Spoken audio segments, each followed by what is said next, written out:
Hi, friend. Welcome back to Knit Your Stress Away, the podcast for busy moms who need a little creative calm in their lives. I'm Nadine. I am your knitting bestie here on the Knit Your Stress Away podcast. And today we are going to tackle a big question that I hear all the time. And it's, what do I actually need to start knitting? And just as importantly, what do I not need? Because let's be real, when you Google knitting supplies, it can feel so very overwhelming. There's all the things, and it's really hard to determine what do you need in the beginning and what can you wait with. So this episode will be tackling all of those things. So I highly suggest for you to have a notepad. If not, I have a little something for you too that you can just download for free. So let's dive in. Welcome to Knit Your Stress Away. I am Nadine Medina, a mom who rediscovered knitting during a stressful season and found it to be the ultimate way to relax, recharge, and reconnect with myself. If you're feeling overwhelmed and wondering if there's a creative outlet that could actually help you feel calmer and in more control, you're in the right place. In this podcast, I'll show you how knitting can be a simple, stress-busting tool, even if you've never picked up needles before. So take a deep breath, let go of the chaos for a moment, and let's explore how knitting could become your new favorite way to find calm and joy. All right, welcome back and a new week here on the Knit Your Stress Away podcast. So knitting supplies, it can be so overwhelming. So today I'm aiming to take a little bit of that overwhelm out for you so that you can really just focus in on what do I need, how do I get started, and what do I not need, right? So circular needles, straight needles, double-pointed needles, worsted weight, super bulky, stitch markers, row counters, what the heck? I swear half of the stuff when I first got back into knitting, first of all, you got to realize that when I first started learning to knit, it was all in German because I grew up in Germany, and it's a whole different, it's like a different world when it comes to these very specific words in this particular niche and in this craft. So for me, getting back into it just a couple of years ago, it was in 2020. It's no longer just a couple of years ago. Am I the only person who feels like the whole pandemic, like it just kind of erased a couple of years in my mind? I just can't ever keep up with how fast time has gone by since. But anyway, totally off topic here, but all these, not just lingo and jargon and, all the things, but also the names of the stuff that I thought I knew. It was just so confusing.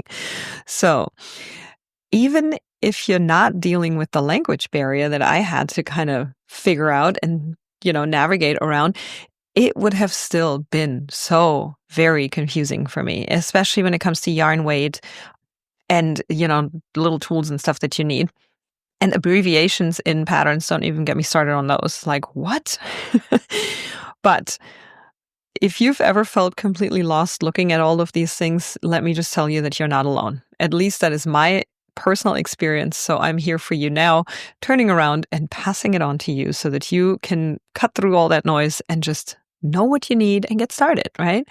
So we're cutting through the noise and the confusion, and I'm going to break down the essentials that you actually need to get started. It would be nice to have these tools, but they can, wait till later. And the ones that you just don't need yet. And by the end of this episode, hopefully you will know exactly what to grab so you can cast on your project, your first project, maybe it's your second one, with total confidence. And by the way, if you don't want to make notes right now and you want to have all of this in like a really easy to follow format, I've got you covered. I have a free cheat sheet that you can download. It's the 3 things you need to start knitting. It lays it all out for you. It has links in there. And it now comes with a handy glossary, so you don't have to Google every other word as you try to go through your pattern or figuring out what you need for your knitting. It's a whole page. You can actually print it out if you like. It's part of the cheat sheet, and it has the most common lingo in the knitting world. It has abbreviations and just other things that you might need that you may have been wondering about, but also may have been worried to ask. Ask me how I know. There are things where you're just like, okay, I feel like I should know this, but I don't. And I feel worried that someone's going to laugh if I ask this question. So no worries. I got you covered because I felt the same way. It's all in there. Okay. So that one's free. You can download that at the knittingmamas.com/start. And if you want to go deeper and just go straight to creating, I have a guide for you that is called Become a Knitter in 5 Simple Steps. It walks you through everything, including video tutorials to help you actually do the thing. So you can get that one at theknittingmamas.com/guide. I'm putting both of these links into the show notes for you so that you can just easily click on them when you're done listening to this episode. And by the way, forward this episode to anybody that you know who might actually also get something out of this and who wants to start knitting but is just as confused. Maybe you have a buddy that you're trying to, start this hobby with. Send it to her as well. All right.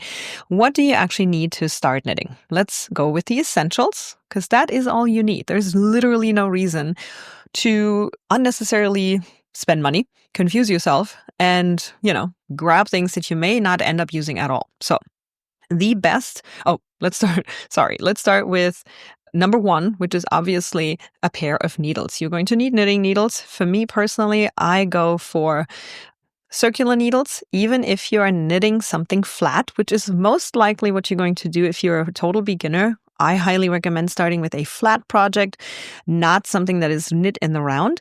However, you can use circular needles for that as well, and I actually recommend that. So we are diving into why that's the case, why I recommend that in a different episode, because there's a little bit more to it. For now, just trust me on that.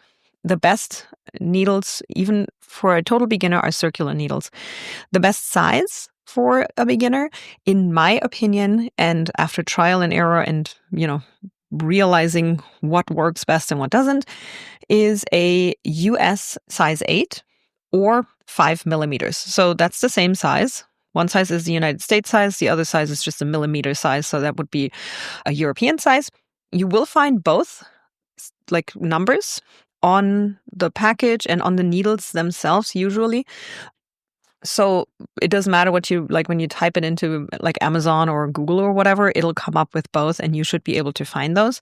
Personally, I prefer the ones that are made from metal versus bamboo or any wood, but that's a personal preference. Some of them might slide a little bit easier. That would be my personal preference, but that's something that you kind of have to decide for yourself. I would go with a 24-inch cable. It's kind of a medium size, because as a beginner, you're not likely to knit something super huge first, because you want that quick fix. You want that quick, beginner, I want to get this thing done. I want to have something small that I can accomplish relatively quickly. So you have that, awesome, I did that feeling. And that's not going to happen if you knit something super gigantic like a blanket. So go with a medium length cable for your circular needles. Number 2, you will need some yarn, of course. Can't knit without yarn. So I would say, this is my personal preference for a beginner, go for something smooth and chunky. Chunky is actually bulky or chunky. Those are names for yarn weight. And I personally find that the best yarn for a beginner. It's pretty thick, which means it knits up very quickly. It makes for a fast project, but also for a nice cuddly, super comfy project. And it also is really nice because you can see your stitches really well. And knitting with those bigger needles and the big yarn, to me, feels the easiest as you're starting out. It can be a little tricky to knit with something very skinny or very thin and tiny. My personal preference for yarn that I highly recommend for beginners is called Hue and Me by Lion Brand. It's a mix of wool and acrylic.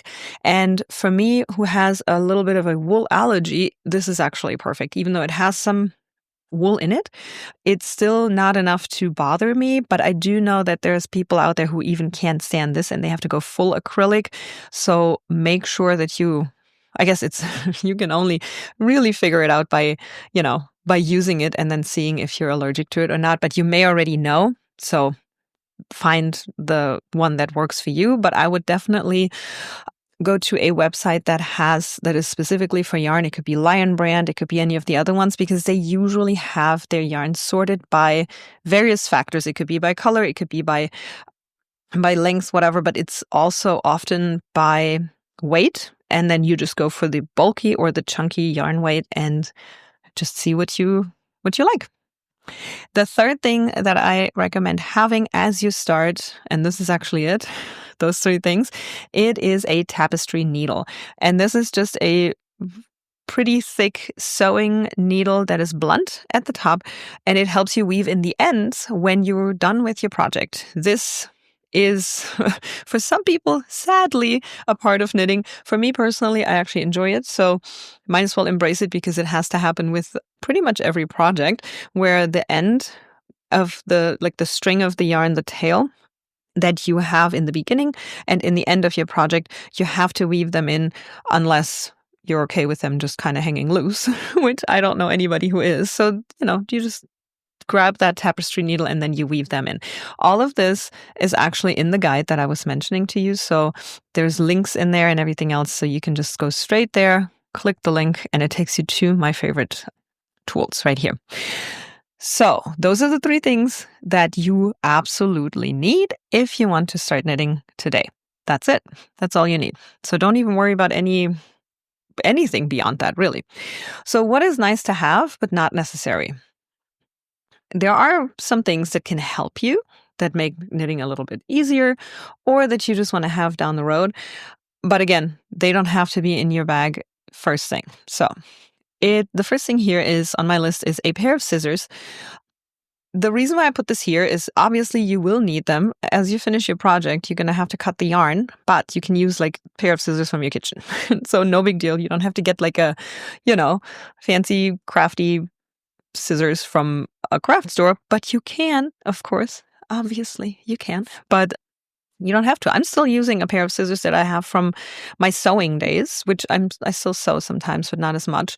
It's just fabric shears that I'm using, but I know a lot of people have like super tiny little ones. They're so adorable, and I'm yet to get one of those. I really want to, because it's much easier to fit in the project bag as I'm on the go versus my large fabric shears. But, again, this is how much unnecessary this is. You really don't need it. Second thing is stitch markers. It is really good to have, and definitely very soon, if you continue knitting, I highly recommend grabbing them. Stitch markers are little circles that you place on your needle to mark a certain place in your project. Or, as I showed in a reel on Instagram not very long ago, is also a great way to mark when you're casting on. Mark every 10th cast on or stitch so that you don't lose count. So it's a really good helper. But again, it isn't absolutely necessary, and you could even use safety pins if you wanted to, or make a loop out of something else. I've had some interesting makeshift stitch markers before. The little, what is that called? Like the little loop, the metal thing from the top of a can. Used that as a stitch marker before. I even used I had a cough drop wrapper in my bag, and I didn't have a stitch marker, so I just used a cough drop wrapper and make it a little circle out of it and put that over it. So you can be creative there too. But stitch markers are not very expensive. I have the link in the cheat sheet for you as well, if you just want to see the ones that I use, and they're just good to have. But again, not 100% absolutely necessary to start knitting, unlike the needle and the yarn, which you really do need. And then as the third thing on my list, I have measuring tape. Once again, nice to have, and down the road for certain things you might really need it, because some patterns will say, okay, now knit in this pattern until your work measures 5 inches, 10 inches, or whatever. So you're going to have something to measure with. But again, for your first project, it's probably totally okay to not have a measuring tape. But most people actually have one in their house. So just find that and, throw it in your knitting bag. Now, for the fun part, the stuff that you can now skip for now. For now, you can skip the next 3 things that I'm going to tell you.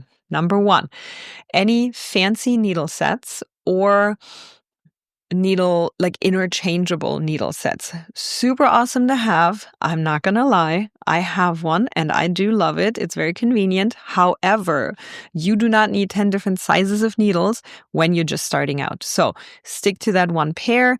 You can make a couple of things just with that one pair, and then see if this is even really for you, if you're doing it enough to where you can justify a needle set or interchangeable needles that will cost a little bit more. So I highly recommend waiting on that and not just out of the gates get the most expensive stuff. Speaking of expensive, the next thing is expensive yarn. I don't believe that you need to spend $30 on a single skein of yarn that is hand-dyed and alpaca wool and all the fancy stuff. It's gorgeous, don't get me wrong, absolutely gorgeous. And I have spent that money on really nice wool. But as a beginner, again, I reiterate, if you are not even 100% sure if this is going to be the thing that you're going to do often, I hope it is. I honestly hope it is, because you've heard me talk about the benefits of this craft for so long now. But just in case, don't spend your money there, because there's gorgeous, gorgeous yarn that is very affordable, somewhere between $3 to $10 even per skein. And it's so beautiful. Among them, my Hue and Me from Lion brand that I mentioned earlier. Again, link is in the show notes, just so you know. It's Hue and Me. So Hue as the color, Hue, and Me. It's from Lion brand. It's designed by one of my favorite knitting designers. She also has another one called Color Story. It's a little bit of a lighter weight yarn for the summertime, and it's fully acrylic, which is even better for those with the wool allergy. So please do not go and spend the most expensive yarn. The other downside of having that yarn is, and again, ask me how I know, is that you may not ever touch it because it's so beautiful and it was so pricey that you just don't want to mess it up. So let's not do that. Let's actually buy some yarn that's affordable and then we use it. Okay? Deal?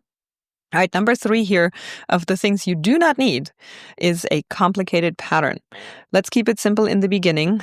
This may go without saying, but I wanted to mention it anyway because I feel like there are so many amazing things that you see out there on like Instagram and on the websites that you might be like, oh my gosh, I want to make that. And you just grab a pattern randomly without checking, is this in line with my skill set right now and where I am. So I always recommend looking at what they say, who the pattern is for, because it'll say, beginner, absolute beginner, advanced beginner, whatever, advanced knitter. And also check, because in most patterns, when you buy them, for example, on Etsy or even on like Lion Brand or from a designer that you find on Instagram, they will tell you what skills you need in order to complete that project. So if you're really new, or if you're just still feeling like a beginner and you want to take it easy, keep it simple, right? Make it something basic. I highly recommend something in a garter stitch pattern, which is nothing other than just one stitch. It's the same stitch each direction. So you're going to just knit the whole time. And it makes this beautiful squishy pattern that you're going to end up with the little squiggly lines is what I call them. But it's enough, and there are so many beautiful ones that you can make that are for complete beginners. So please don't feel like you have to, start with something complicated and then you're just going to get frustrated and you're not going to finish it, or you're just like, oh gosh, this is just not for me. There's a reason, why you want to work your way up. So take my word for it, make something simple, and please don't make something really big. I think I already said that, because that's the mistake I made when I first got back into knitting, because I was like, oh, I know how this works. I've knit before. This is easy. I can do this. It wasn't hard, but it was such a large project. It was a ginormous cardigan, which I didn't even end up keeping because guess what? I didn't make a gauge swatch. That's something that we'll talk about too. If you download the guide that I just mentioned, you'll find out why you need to make a gauge swatch. And by the way, I'll talk about it in the next episode as well, which is all about beginner mistakes, by the way. So I'm going to tune in after this one as well. But I also made it out of cotton yarn, which is lightweight yarn. So it's pretty thin, and obviously thin needles because they have to go with that. And I was knitting what felt like forever and ever and ever. And I'm actually surprised that I didn't give up, to be honest with you. So that's definitely a lesson that I learned the hard way. And I wish I had done some chunky yarn, really small, very simple patterns, to give me that quick win, because that is just so much fun. So there you have it. Knitting can be as simple as you want it to be, but you need to know what you need to know in order to grab the right things. So I have zero judgment for you if you're like, I'm so confused, I don't know. I'm so glad you listened into this podcast episode for sure. If this was your first one, I'm so glad you're here. Welcome. And I hope you got something out of this. And now that you know exactly what you need and what you don't need, your next step is to actually start knitting. And again, I made it super easy for you. If you want to have all of the things that I just talked about today, plus the glossary in a simple format that you can just print out. You got the breakdown in the free cheat sheet, 3 things you need to start knitting. You can go grab it at theknittingmamas.com/start. And if you want to go deeper and you want to just go straight out and start doing this and you're like, I'm ready, you can get the guide, Become a Knitter in 5 Simple Steps. It has videos. It has all the links to all the supplies. There's even recommended patterns in there that I would recommend to make. And you can grab that one at theknittingmamas.com/guide. That's it for today, friends. If this episode was helpful, I would love if you would take a screenshot, share it on Instagram. You can tag me at _. I always love seeing what you're up to. You can also tag me in your projects. If you gather your tools, take a picture of that, show it in your stories on Instagram and tag me in there. I would love to see that. And I would also love to have you in our community, the Beginners Knitters community. Changed the name a little bit so that it's easy to remember. It's a Beginners Knitters community. And that's what it's called now. You can find us on Facebook. Go to the link, theknittingmamas.com/group, and it'll take you right there. Unless you're already a member, then you know where to find us. And until next week, we are back here next week on Tuesday on the Knit Your Stress Away podcast. All right, see you then. Thanks so much for hanging out with me on today's episode. I hope you're walking away with a bit more inspiration and a few ideas to make your self-care a priority. If today's chat gave you a little boost, I'd love it if you could leave a 5-star review on iTunes. This helps other moms discover the podcast and start finding more calm and creativity in their day as well. And don't forget to join us over in the Knitting Mamas community on Facebook by going to theknittingmamas.com/group. Thanks again, and remember, you deserve time for yourself to recharge and feel your best. Catch you next time on the Knit the Stress Away podcast.